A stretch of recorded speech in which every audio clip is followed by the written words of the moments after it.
Craig, Hello. members. Hello. What an absolute delight, Craig. I know. We're showing people the behind the curtain.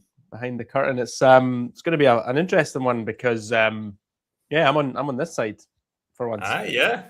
Look, you feel free to give me tips on keeping your seat warm. Sure, it's been a while since I've done one of these, but for all the members watching along who have no idea who the two people are who are talking at you, we're a big part of the Whisky Club's whiskey team. I'm Seamus, a GM over here at the Whisky Club, and I'm joined by the heart of all of our whiskey creation and the man behind this bottle here, which for the Australian folk among you is your latest whiskey of the month, and for the New Zealand folk is your next whiskey of the month, Mr. Craig Johnstone.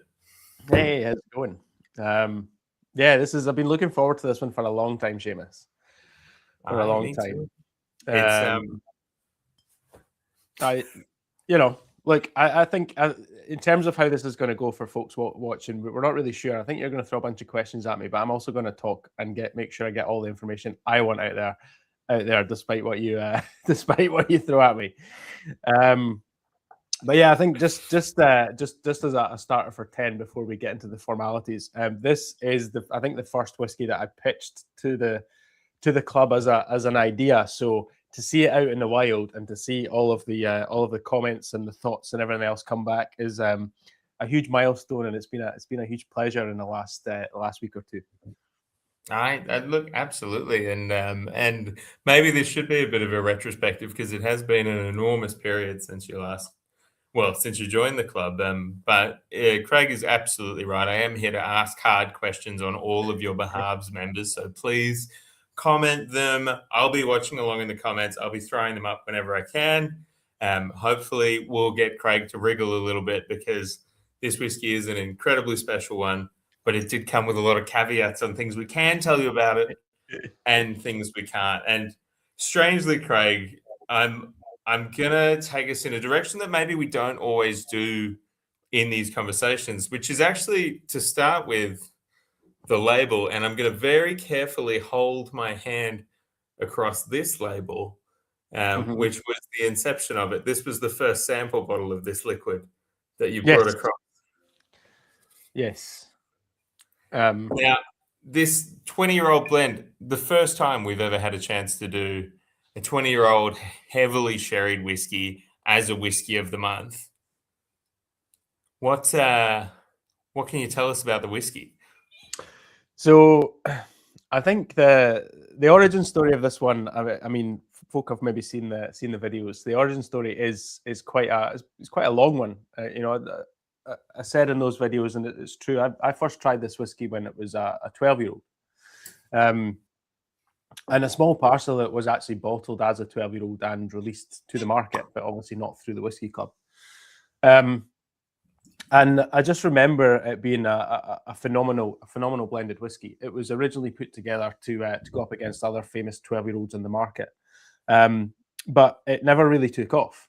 So the master blender that put it together, they had this whiskey ready to go. They'd been given some incredibly, let's just say, adventurous forecasts from the marketing team and the sales teams.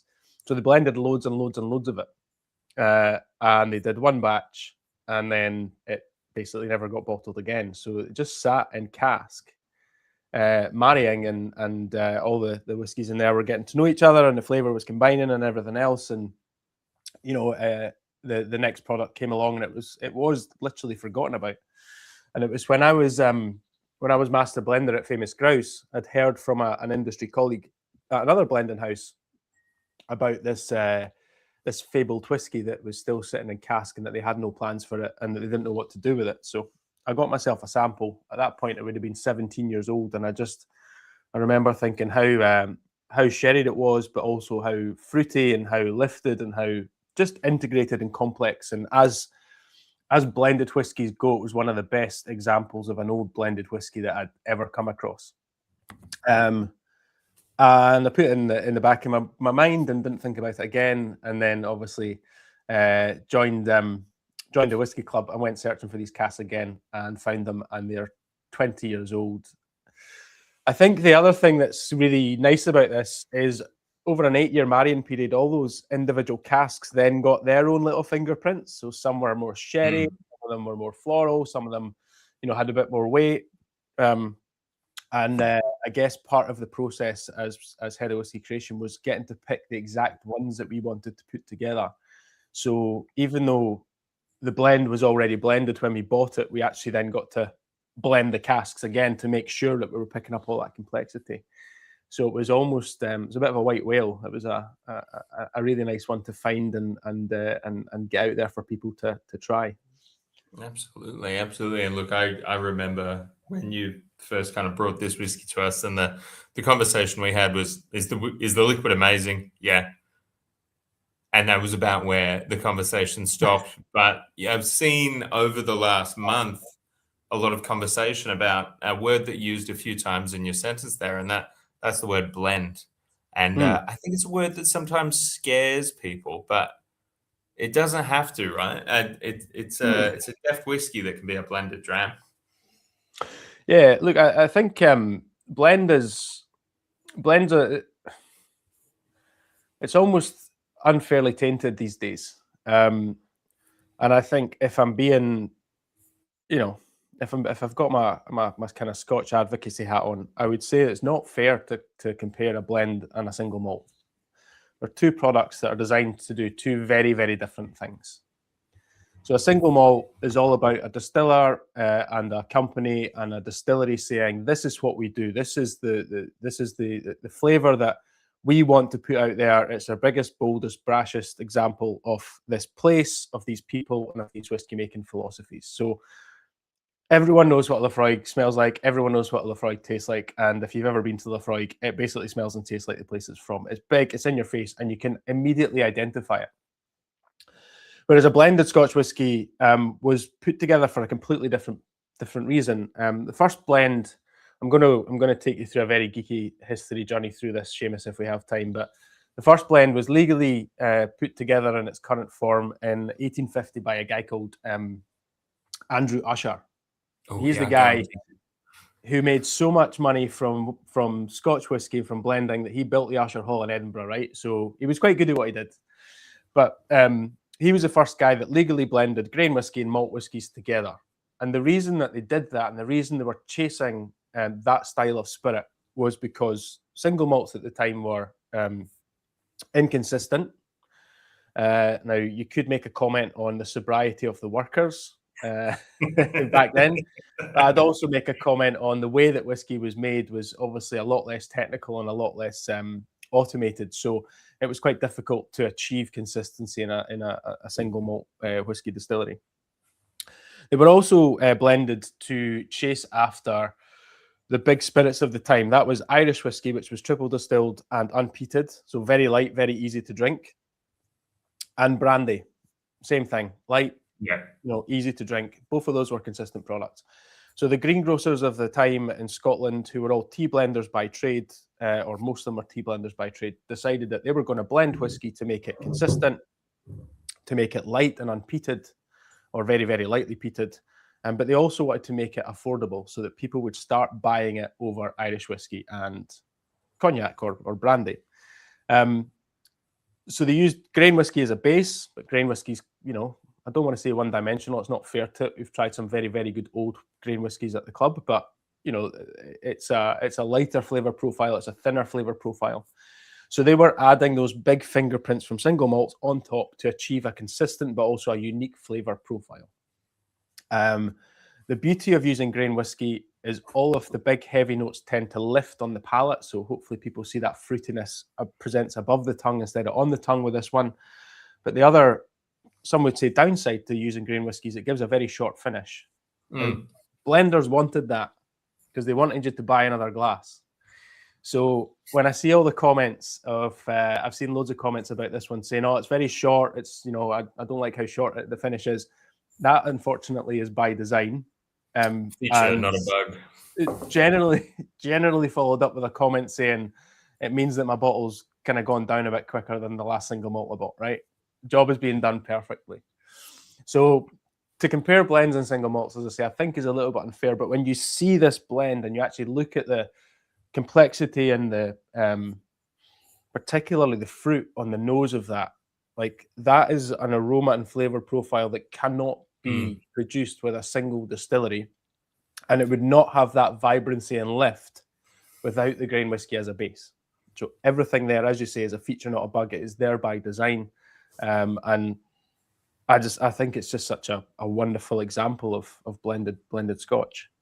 Absolutely, and it's something that we were really keen to show off as well on our end. And this is, you know, at the club prior to your arrival, Craig, there was always this question of, can we show off a really deftly handled blend? And I think it was never going to be a typical blend. We were never going to be able to just walk into Shivers or Walker and say, give us something that you've got off the shelf. It was always going to have something a little bit strange to it. And part of getting what is an incredible age statement on a whiskey like this is, of course, the sourcing of it and the ambiguous sourcing of it, or the amount of disclosure that we can give in the sourcing of it. But that's true of the blending industry as a whole over the years. I mean, to throw back to what you were saying there, Craig, in the 1800s, early 1900s, all the way to now, Johnny Walker, Chivas Regal, two big blends that are well known on this side of the world,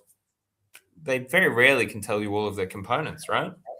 Yeah, that's correct, and I'm gonna tell you why. So I think there's some really good comments about blends and things in terms of, you know, like the obviously the secrecy is a big one there. People asking about malt content. Just for interest, this one's it's about 35% grain and the rest is malt, so it is a high malt content blend. But the reason well, first of all, we address this one. I know exactly what's in the blend makeup of this because I found the liquid, right? The reason that we have the secrecy and we can't tell you is because the single malt components that are in here are all trademarks that are owned by the big companies. And ultimately, if we wanted to use those names, we would have to essentially either pay them for the trademarks, or, you know, come to some form of agreement where we would have had to pay a lot more for this whiskey.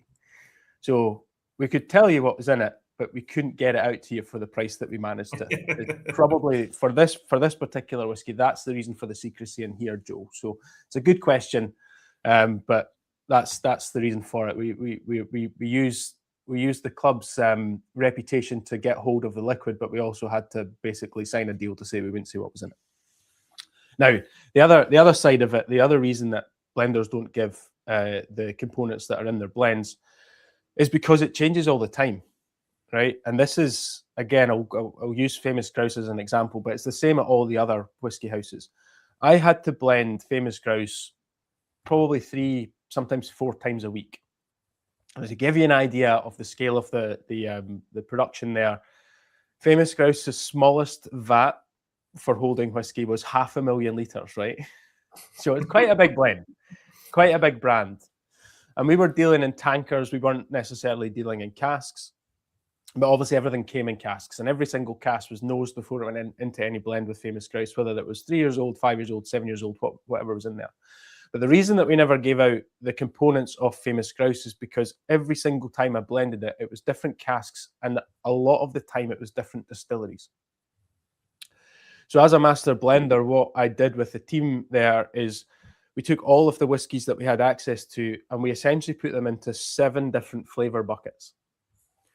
And those flavor buckets, those distilleries were interchangeable. So we knew, for example, if we didn't have enough, let's say, for example, Glenrothes for a blend, we could replace it with Tamdhu and there'd be no change to the character, because the style of whiskey that those 2 distilleries made is interchangeable within a blended recipe. The same thing goes for Aberlour and Macallan. They're quite similar. Craig Ellicky and Mortlach, Albany, right? again, same thing. Balvenie, same thing. So we had 7 flavour buckets, and we put the whiskies into those flavour buckets. And when it came to blending, I didn't say I need X amount of casks from this distillery. I said to the stock management team, I need X amount of casks from that flavour bucket. And they would say, right, you've got Tamdhu, Glenrothes, whatever it is to choose from. So, we could say what was in a particular vat of famous grouse, but then the next time one came out, we'd have to publish another recipe. It's just not, it's just not feasible, right?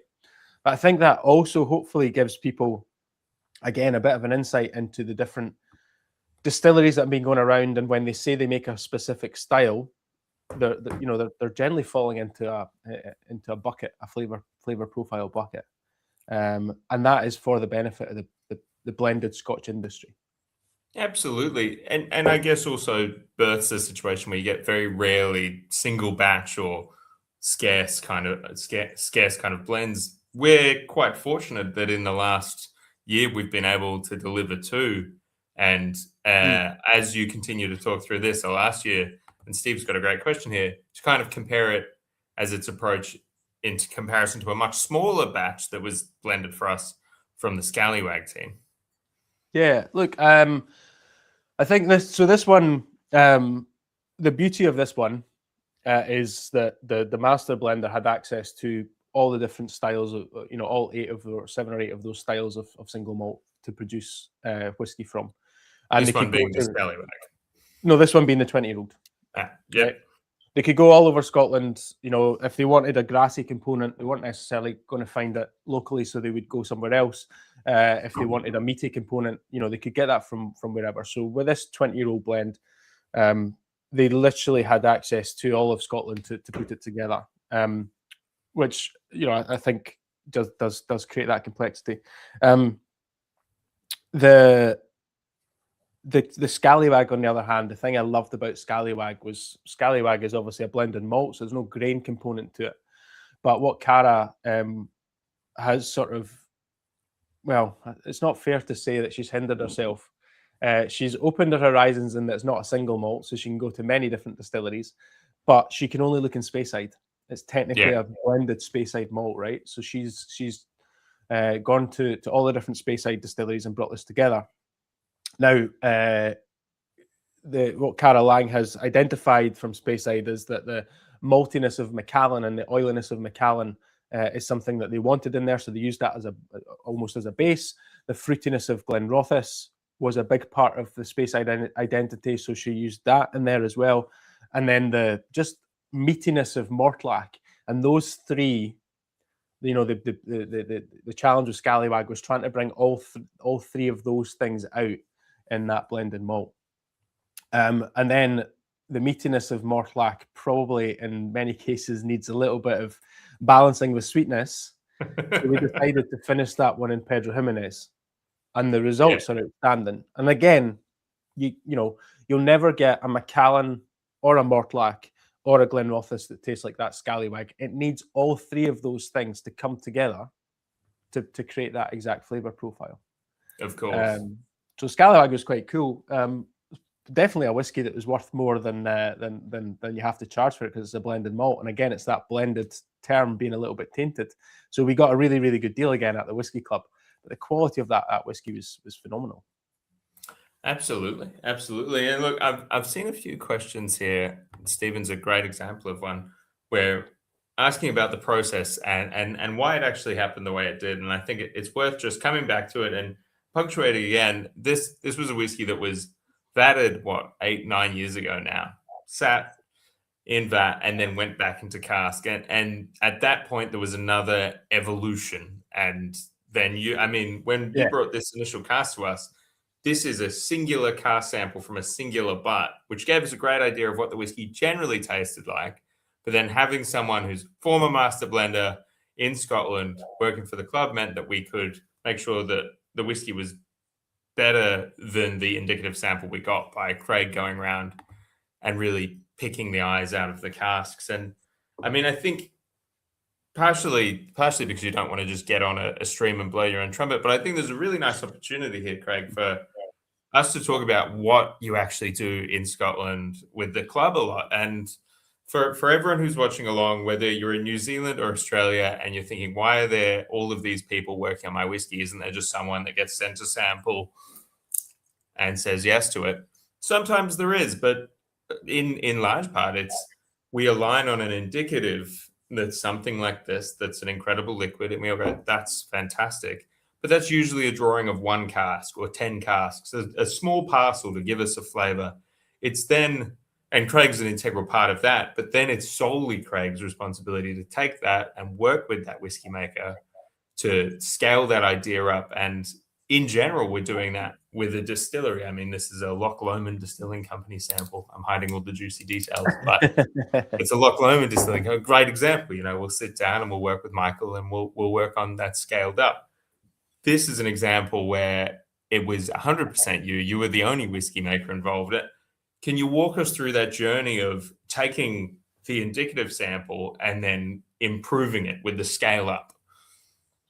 Yeah. So, I think if we talk about the whole journey of this, as I said, the first question was tracking down the casks. So that was getting in touch with that whiskey maker that I met a few years ago and saying, are they still available? Who do I need to talk to negotiate price and everything else? But not only that, price is obviously a big part of it. There's the legalities of what we can say and what we can't say. But a big part of the negotiation for this one was making sure that we were not just buying cask blind, we were in charge of the process of putting them together. Because what happened with this whiskey is it came out of cask 8 years ago, was blended as a 12-year-old, and then went back into cask for marrying. And that marrying process would originally been planned to have just been a few months. So the idea is that the whiskey would sit there for a few months, all the flavor profiles would get to know each other. It would have been about 48% alcohol by volume at that point, because when you're reducing whiskey, you don't want to do it all in a oneer, because if you do that, if you crash the ABV, you can lose a lot of the top notes and a lot of the florals and the fruitiness just by bringing the alcohol down too quickly. So it would have been brought down to marrying strength, they call it, at 48%. And then it's sat for the 8 years. Now, marrying for a few months, you're not going to get, going back into exhausted wood, you're not going to get massive changes from one cask to the next. An 8-year marrying process, though, it's ultimately another 2.5 maturations for a standard blended whiskey. Well, more than that, actually. Each of those casks, each of those single cask elements are going to develop, as I said, like slightly different flavor profiles. So some of them are going to be more of the wood influence. Some of them definitely carried more of the fruit.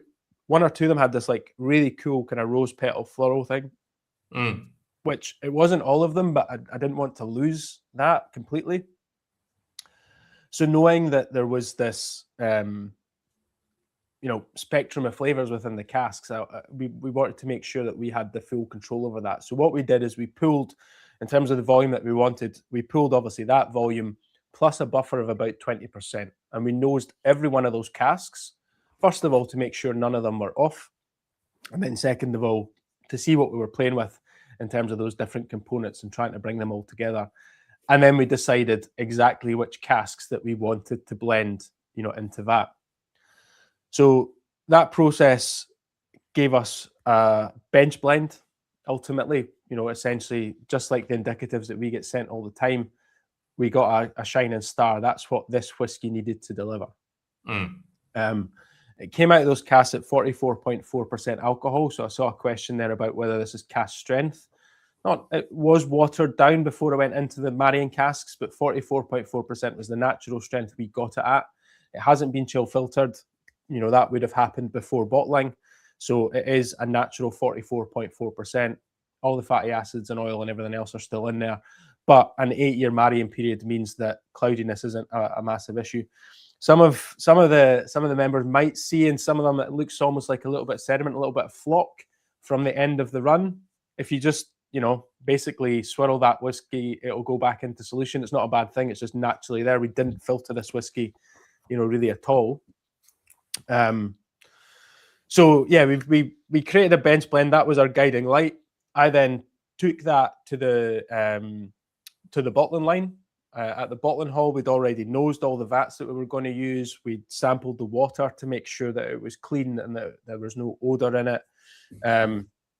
We'd made sure there was new filters. We'd had a look at the previous products that bottling line had essentially bottled to make sure there was no gin or peaty whiskey or anything like that in there. Like, all these checks were happening in the background. And then the tanker arrived at the bottling line, and we compared what was in the vat to what was in our bench blend. They were the same. So then the vat sample became the guiding light, and then you follow the process all the way through. You take the first bottle off the line, you nose it, you taste it, you look at the strength, you look at the color, you compare the two things. And then it's just a case of monitoring it, I suppose, from there on. So there's quite a lot that goes into from a QC perspective into a whiskey club bottling. But as I say, this one, it was blended again because there was slight variances from one cask to the next, and we wanted to make sure, as I said, it's the fruit that gets me on this one, the fruit on the nose and the sherry on the palate. Those two things are phenomenal. There's something about a rounded maturation and really just letting a whiskey sit almost on the oxidative side of it rather than the flavor input side that really results in a dram like this. And you can't rush a whiskey to have some of these flavor profiles, right? Yeah, absolutely. It's the big indicators for me in this. There's quite a bit of almond sitting on top of vanilla.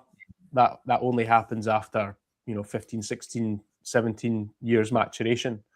And there's also big grapefruit sitting on top of citrus. Now, I know exactly which of the single malts that went into this that gives us citrus, and it very much starts orange and becomes grapefruit. And again, that's a breakdown of flavor compounds that only happens over time. It wasn't in the 12-year-old. It took another however many years, 7, 8 years for those flavors to develop. So it really is quite. It's despite it being quite a subtle aroma for a lot of people, there's bags of flavor in there just jumping out. Absolutely, and I still firmly feel, and I'm a rookie next to you, Craig, but you can identify a distillery or two just on that nose. There's a couple of standout notes I think a lot of our members would be able to make educated guesses on, and whilst we couldn't confirm for them, of course, I'd say a few of them have been right already. We've got a great question here from Tim. Not a fan of blended whiskey traditionally. I mean, so many single malt lovers come from this angle. From my point of view on this, Tim, it's really about finding your entry point in what you already like about single malt. We're not talking about a departure from the ingredients that you like going into your whiskey. I mean, we're still talking about cereal grain being matured in oak. It's just about finding which bits of whiskey you love. And for me, and this blend is a great example of it, I personally love funky bits and not technically faults, but things that maybe an enormous blending house would blend out because they are not universally loved traits, but they are character and they are substance. And something like having a whiskey blended at 12 years of age, then round out in 8 years in sherry butts that are just letting it kind of cool and letting it integrate, that gives you a character that you wouldn't have been looking for on day one. That makes it an incredible whiskey. And it's, for me personally, it's looking for those smaller batch blends, looking for those interesting approaches to blending. I mean, the new school of blending is serving up these things in spades, and you shouldn't be scared of a whiskey, not saying that you are, Tim, of having the word blend on it, because often the person that stood behind it is someone who also really loves drinking single malt whiskey. So if they've decided to produce a blend with a parcel of casks, especially for us here at the club or someone like us at the club, it's going to be a pretty stunning whiskey. Craig, from your point of view, having been the guy in the seat blending these whiskeys, I mean, I imagine you've got a far better answer than I would for this. No, I think that's a good point. I think one thing that's probably worth pointing out is, see, when we talk about blends these days, we're generally talking about your supermarket blends. Famous Grouse was a minimum, it was essentially a 3-year-old blended whiskey. Now, we did use some older whiskies in there, but again, it's probably not fair to compare a £20 bottle of or £16 bottle of Famous Grouse to a 50 quid single malt, right? So the starting point, I would say, is definitely above that. Tim, to answer your question about where to start, the two that stick out for me, one, available all the time. I still think it's one of the best flavour profiles ever created, and it was in 100 markets before Coca-Cola was a thing. It is Johnny Walker Black Label. And I think the smoke on it really brings through more aroma and flavour than you get in a lot of blends. But, look for something with maybe a 12 or even older age statement, and I think you'll find something you like. The one that got me recently, and the only reason I tried it, I didn't even realize it existed, is because we managed to get some for the club, was the Leclerc, the 16-year-old Chivas. And what that really showed for me anyway was that you could carry sherry weight in a blend. It's essentially uses Longmorn, so a big, fruity but quite powerful Speyside whiskey that's matured in sherry cask for 16 years as its base. And then when you taste it, you get that up front, and then it does descend into that short blended whiskey finish, which is what the grain whiskey is there to do. So I think it shows that you can get a real flavor profile churning through a blend as well. Also well worth picking up blended malts just to prove to yourself that the quality is just as good as with a single malt. But yeah, that's where I would start. I think I'd probably go for your deluxe blends, your 12 years plus, or look at blended malts if they're still maybe a bit lacking on the aftertaste for you. But I've seen there's been some really good comments about how blended whiskey was the backbone of the industry. It still technically is. I think the only market in the world that sells more single malt than blended whiskey is Taiwan. Everyone else blends are still the go-to, and yeah, they'll always have a place. But single malt is catching up. Yeah, absolutely. Look, there's a terrific question here from Matthew, and one I was really keen to address. I was surprised I hadn't seen it just through all the socials over the kind of months. This is not the new direction for the Whisky Club. I think our job is always to do one of two things: either to get some of your hardest working whiskey makers in the industry to reinvent or send themselves out on a project to make you a whiskey that they've always wanted to make and you've always wanted to drink, or for us to shine a light on an incredible distillery or an incredible whiskey maker that's not getting enough love. But if there were a third thing on that list, and it is far lower priority and would be far more infrequent, it is to, snap up some of these crazy parcels of casks and find value that only we can because we're the world's biggest whiskey club. And Craig is in an enormous part of making us be able to do that really competently and capably. But also for us to keep finding whiskeys like this. So the whole reason this whiskey, where the heck did I put it? The whole reason this whiskey is labeled like this is because it shouldn't have a brand on it. Yes, it's got credit exclusively for the Whisky Club on it so that you know that it came from us, but we're trying to give it to you the way it arrived to us, just with the details that we knew about it on the day so that you can appreciate it the same way we appreciated it. We don't want to become an independently bottling brand. We want to occasionally find parcels of casks, as Craig is very busy doing. I don't know if he wants to tease any, that you just need to try and give you a little bit of a behind the scenes on what is this beautiful whiskey industry. Yeah, it's a good point. I think just to add to that, there are certain whiskies out there that deserve to not just evaporate and completely disappear. This was an example of that. No brand wanted to touch it. The brand that brought it out was a 12-year-old, had no plans for it, no idea what to do with it, and didn't want to invest the time. And we saw that whiskey and we thought, well, we can invest the time. We can invest a bit of coin. We think this whiskey needs to be out there and that story needs to be told.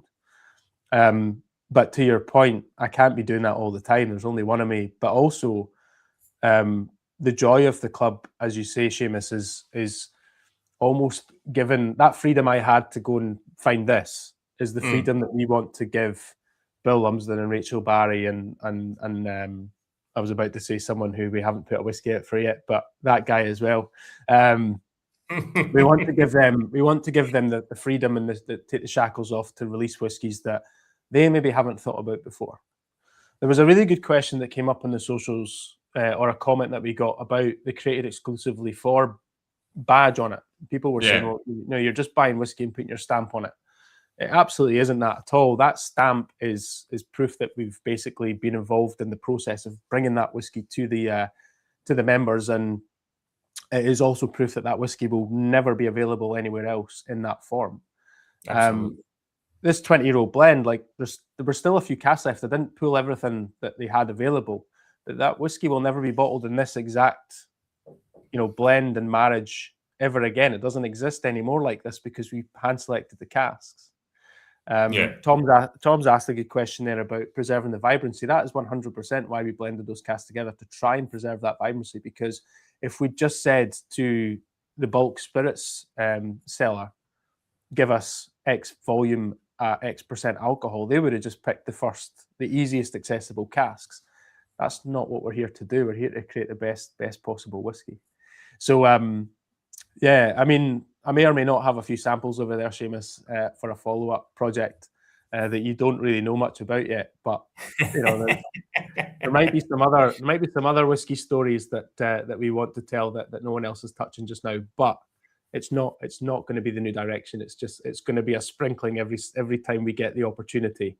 We'll have a look at it, but only if the whiskey works. No, absolutely. And look, something that's quite fun that I can do, because as some people notice, I'm running off a slightly worse potato camera this time, is I reckon it'll be blurry enough that I can carry this camera into the sample lab and show you all how hectic it is and how many samples we're getting without actually revealing any specific samples or breaking any NDA. So Craig, if you're up for it, I'm going to try and carry this camera around, see how we go. Watch me trip over because my foot is absolutely numb. Let's see how we go. We are in HQ. It is late at night. Oh, don't even need the keys. Amazing. So, every year between Craig, myself, Emma, Jess, Johnny, Blakey, Scott, we get pitched, between 400 and 900 whiskies. There's about 400 samples in this room right now. Some of those are iterations. Some of those are whiskies that we've worked on with whiskey makers in the past that we like to keep to refer back to. But the important thing on all of these, some of these really fun ones down here, is this is work with whiskey makers. The whiskey that we're talking about today is very unique in that it's 100% from our heart, but getting to work with those whiskey makers is getting to have a feedback process with those whiskey makers as well, and getting to input with them. And I mean, Craig, you'll be able to speak to this better than I can, but getting to give a piece of feedback to Dr. Rachel Barry about a Glenglasser is a very different conversation, not better or worse, but different in its construction than a conversation with Dr. Bill Lumsden, because those are such different makers and they approach problems or challenges or ideas so differently, right? Yeah, in the blending sort of circle, everyone has their own thoughts and their own approaches. I think those conversations. I think you've picked two phenomenal whiskey makers out there that we just love chatting to. Anyway, they're good. They're good to go for a pint with, or a glass of wine, or a dram. But they're also very, very good at taking that feedback. And this addresses actually a really good question there from Kay. And I read one of Kay's reviews of the 20-year-old blend earlier this week, and absolutely just phenomenal little tasting notes that were put out there. But asking if I create a flavor profile based on my personal preference, not always, sometimes. But when it comes to creating whiskey for the club, we obviously are trying to create whiskey that tells its own story, that is delicious to the tasting panel, which I think is indicative of the membership. It's a very very wide tasting panel that we've got in terms of personalities and styles and flavor profiles and preferences. So, you know, when I'm blending things together, am I thinking about it from my own personal perspective? Maybe for the first iteration, but when I present something to Seamus and the team in Taz, and I think because it's me, I get very, very frank feedback sometimes. But that allows me to then take it in the direction that we think it needs to go. And I think one of the real privileges of working with the club is being able to have that level of conversation across the industry. So you're talking to Bill Lumsden at LVMH, you're talking to Rachel Barry at Brown Forman, you know, we're chatting to the whiskey makers at Pernod. And, you know, I think Dave McCabe at Redbreast is another really good example of someone who worked in a totally different way to create whiskey. Each of their quirks and every beautiful part of their personality is poured into what they produce, and it shines through in the Whisky Club whiskies. I think for the ones that we've done a lot of work with, I think they're probably now starting to put products aside for us, thinking, oh, I wonder if the club would like this. A really, really good example, actually, Seamus, was when you were over last year and we went for a meeting at a new distillery that we hadn't really featured in a big batch before. And because of the conversations that I'd had with them and because of my relationships with the whiskey maker throughout the years, they knew where I was working, they knew what the club was about. And we rocked up for a coffee, a handshake, and a tour around the distillery, and we got pitched a bunch of whiskies, one of which became the Golden Promise Benromach. Yeah. You know, so it's these relationships and these discussions are happening behind the scenes all the time. And when a whiskey maker nails it, then, you know, we have a pretty special story on the hands. And then the beauty of it, when you talk to the whiskey maker about, could we repeat that process or that product? They're like, well, absolutely not. I was in a headspace to make a small batch whiskey for the club. I specifically picked whiskey that I can't, you know, send anywhere else because it's got these geek specs or it's got these casks, you know, everything is put into this one product, this singular product that I don't have to repeat, which is probably the biggest shackle in a whiskey maker's life, is having to repeat their success over and over again if they're not doing small batches or one-off batches for clubs like ours. I remember working at another distillery. I won't say which, but we might be able to work out which one. Where they famously launched a 10-year-old unpeated whiskey, and then when they did the forecast, they realised that for the last 6 years, their head whiskey maker had just been making heavily peated stuff because he thought it tasted better. So the 10-year-old was discontinued very shortly after it was started because they didn't have the stock. But his philosophy was put the best whiskey out you possibly can. So, you know, it just shows you. It's an amazing way that the industry still spins around, and yeah, just to add to that briefly, my favorite thing that happens every time we ask Rachel Barry for something, and you know, Craig and I will be on a call before and go, oh, just, you know, make sure that we're not asking for too much, we're not being too difficult, but you know, we'll say, oh, what about this? And you'd expect, you know, it's a whiskey of the month. It's a huge deal. You'd expect someone to go, oh, I'll see what I can do. Rachel Barry is the first person to go, oh, it's for a one-off batch? It's easy. Don't worry about it. I've got it. Her mind's gone, I only have to make this once and I can make it with all the stock I have set aside for it. Perfect. Yeah. I mean, the biggest challenge we have, particularly, you know, with the legends like Rachel and Bill, is actually it's picking from all the options, because their creative brain is just so far ahead of things, you know, of many others, shall we say. It's not a slight on anyone else. They've got so many different ideas and flavor profiles and experiments that they laid down a long time ago that all technically worked, but they only got a small proportion of them into their core range because, you know, the marketing team didn't want the complexity, whereas we're like, give us the complexity. So it's like, oh, here's the stuff that we've been working on that we know is fantastic, but we just can't find a place in the market for it. And then we taste it and we're like, yep, we can find a place in the market for that. I think I mean, what I've noticed in my last year, and I don't know about you, Seamus, but there's certain members I've connected with where I try a whiskey and I go, oh, that, you know, this person would absolutely love this this whiskey. So yeah, it's great. Absolutely. Look, we're in a very tidy spot, and Craig, this is at risk of us just talking like we're headed to the pub to have a beer. So it might be time for us to wind down this chat. So I might start us in winding it down. But members, thank you so much for asking all of these terrific questions.